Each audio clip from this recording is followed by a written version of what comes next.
चपला पलमुआ बिहार के नजर में बनी सरकार के। चपला पलमुआ बिहार के नजर में बनी सरकार के। कौनो कोना में मिली नहीं हमरा से बड़ा बदमाश रे। कौनो कोना में मिली नहीं हमरा से बड़ा बदमाश रे। 38 जिला के पुलिस पगली करत हमके तलाश रे। पूरा बिहार के पुलिस पगली करत हमके तलाश रे। 38 जिला के पुलिस पगली।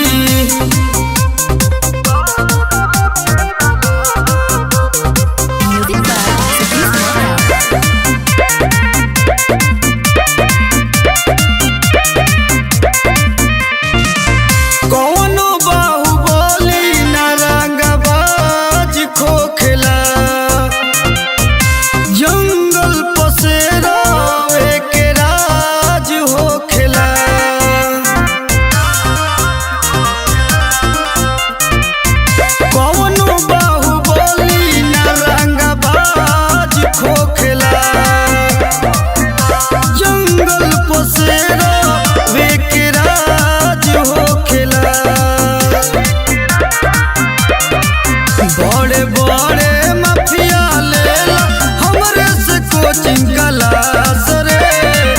बड़े बड़े माफिया लेला हमरे से कोचिंग क्लास रे।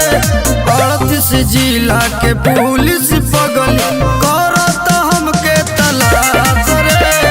38 जिला के पुलिस पगली करत हमके तलाश रे। 38 जिला के पुलिस पगली।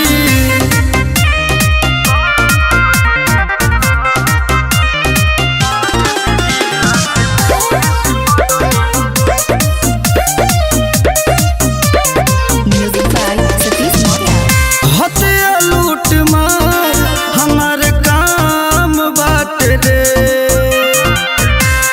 सही न छैले सगरो नाम बाट रे।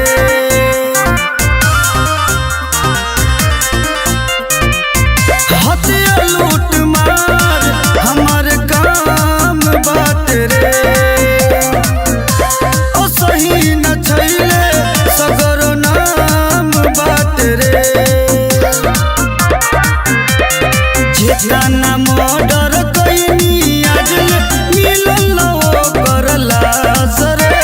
जेतना मर्डर कैनी आज मिलल ओकर लाश रे। 38 जिला के पुलिस पगली करत हमके तलाश रे। 38 जिला के पुलिस पगली करत हमके तलाश रे। 38 जिला के पुलिस पगली।